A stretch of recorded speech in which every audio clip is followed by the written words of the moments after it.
Hi, and welcome back to Heaven and Health. I am here with my wonderful co-host, Terri Hutchinson from Anchored, Not Anxious, not the other way around, because that's what we're going to talk about today. We're talking about emotional issues. And so, is it true that what we believe about chronic anxiety and worry that it can hurt us?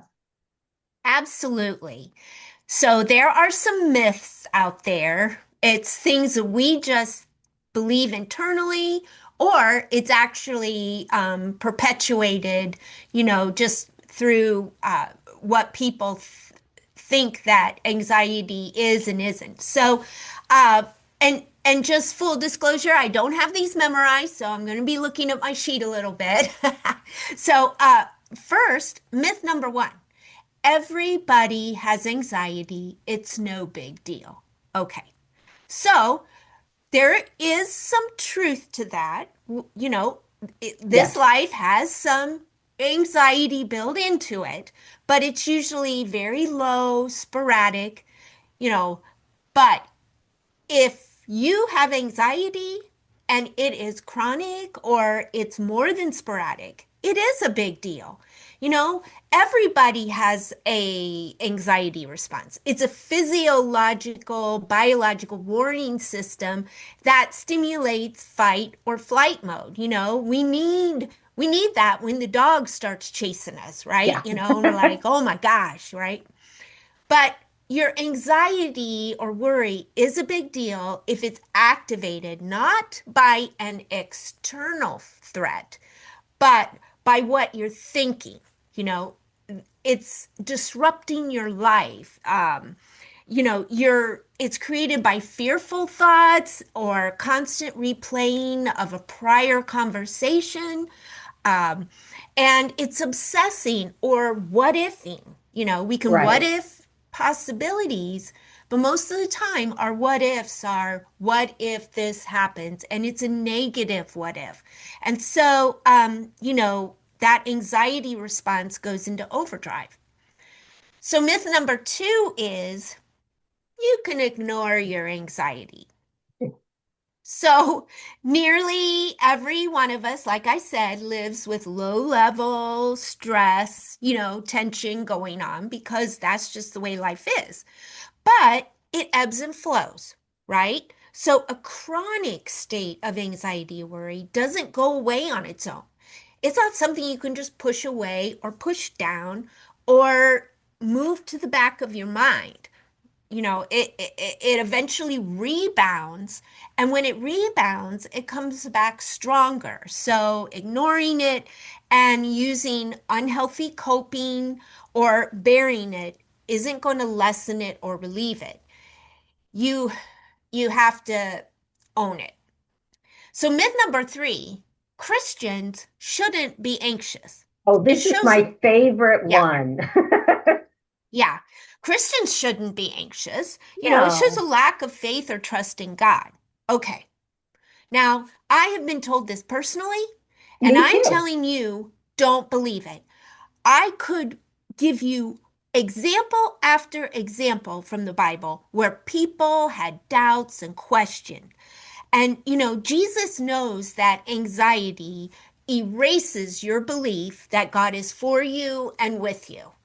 And doubt and questioning are part of the trust process. It's not a sign of a lack of faith. I mean, how many times in the Bible does God say, be strong and courageous? Yes.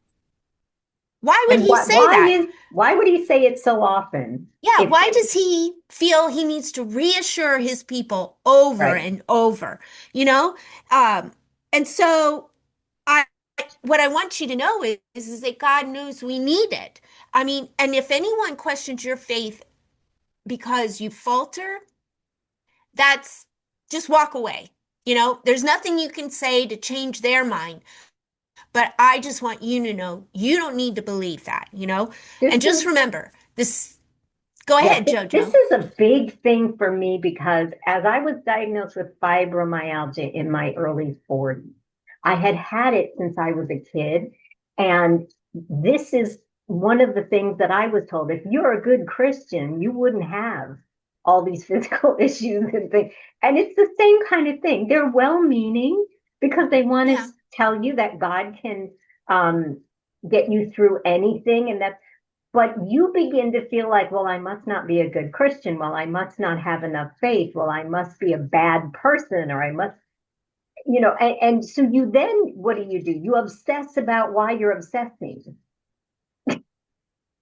Well, and And that then helps, right? yeah, yeah. And then you somehow you add to your anxiety because Yeah, what you're doing is you're not only concerned about the original issue, but now you're wondering if your performance for God isn't meeting up to the standard right. that somebody else has set for you.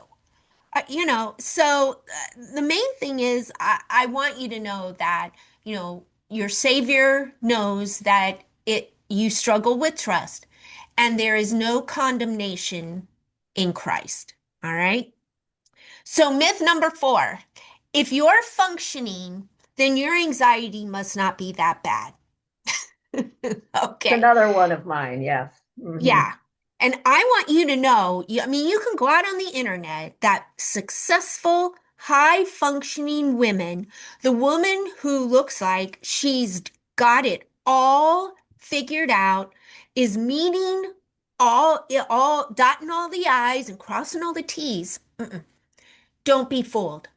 That woman may absolutely have incredible anxiety. They look organized and calm like me. She's got it all together, right? And this outward appearance that doesn't tell the story of their fears. Yes.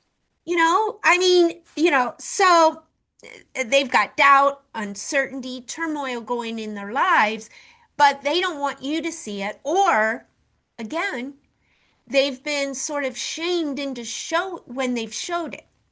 And so it's like, okay, well, I guess I need to keep up appearances that, Right. because she's doing it and she's doing it and he's doing it. And This this is another similar thing to my fibro experience here. So when I had fibro really bad, I would go places and people wouldn't believe me. They thought I was making it up because I didn't look sick. It's like, what does somebody with fibro look like? I mean, you don't have the Pinocchio nose. There's no I right? know, There's yeah. no little telltale sign that you, and so, and people not believing you is why I try to hide it, because you just get into a conversation that there's, and like you said before, you can't convince them Mm-mm. otherwise. So you just don't talk about it. But I found some of the things that you had, and I read them while we were preparing for this, just really hit home with me. And the last two were like, Well, the thing about Christians shouldn't be anxious, and then this thing about, if you're functioning, your anxiety must not be that bad. All that does is create isolation yeah, and shame, or and neither are good for you. And isolation is the worst thing, yeah, So, just because you can't see it, you can't see somebody's anxiety, doesn't mean it's there. So if they happen to make a comment about anxiety, you can just certainly say, "Oh, that must really be weighing on your mind. I can see why, that would, you know, really touch your heart." Or, it's just an acknowledgement. You don't have to solve it for them. You don't have to make it go away. So here's a bonus fifth myth. You always need medication to treat anxiety. I think a lot of people say, well, I don't want to go on drugs. I've heard about, weight gain and all this other. Not always, not always. All right. So let's just talk about what do you need to live well? What needs to happen for you to live well? Well, number one, acknowledge your anxiety and worry, that it is a disruptor and that you can't outrun it or ignore it. Get rid of the self-shame. No, I should or can do better. All right. Because if the issue is causing you anxiety and you're having physical symptoms or, your mind's in overdrive, this isn't a I can do better situation. And then of course, stop the comparisons. Don't don't look at the one who's juggling all the balls and thinking that you've got to do that too. All right. So we have no idea what they're dealing with in their life. And then, of course, you live well by tracking your anxiety and worry. And this gives you perspective. And this is our challenge for you this week. Yes, yes. I want you to take the time to document how often you feel anxious, you know, and then determine the driving force, the dominant force behind it. All right. Track what you feel and then also how your body responds. So, does your heart rate increase? Do you feel it, sort of nervous? Do you is it affecting your sleep? Um, Yes. do you have jaw pain? Do you have neck pain, shoulder pain? Is your abdomen always feeling like it's in turmoil? We store a lot of our stress in the abdomen and our head, neck, and shoulders. And then how is this anxiety affecting your mental stamina? If that's going on here, it's taking away mental energy to do the things that you need to do, whether it's at work or, be present in the present. Um, and how is it affecting your relationships? Is um, and friendships, right?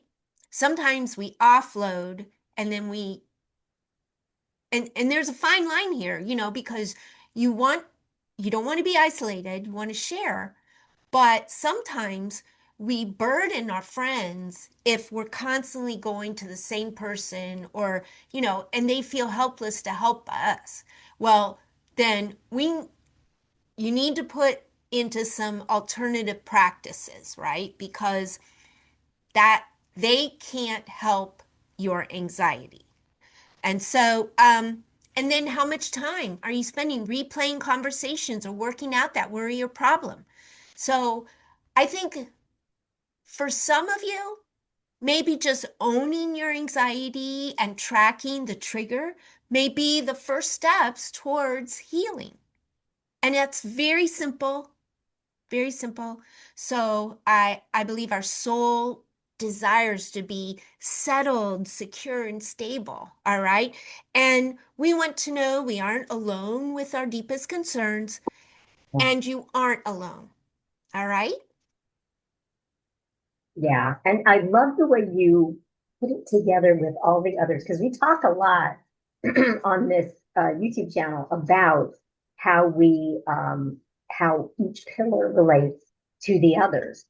And this emotional state of being in anxiety, you talked about the physical aspects and the spiritual, it all, and actually it can have a financial aspect to it because it can affect our ability to work and bring in income and all Mm-hmm. the things. So every every pillar affects the other pillar if we don't get a handle on it. And I think that's what's really important that we're talking about this because there's so much we can do. And thank you so much, Terri, for sharing all of this with us and the challenge. I hope you all take it to heart. And we would love to know too. So put in the comments if you've done that and what you found and how that's helped you. So thank you, Terri, for coming on again and sharing with us. And we will be back next week with another pillar. All right. Thank you. Bye.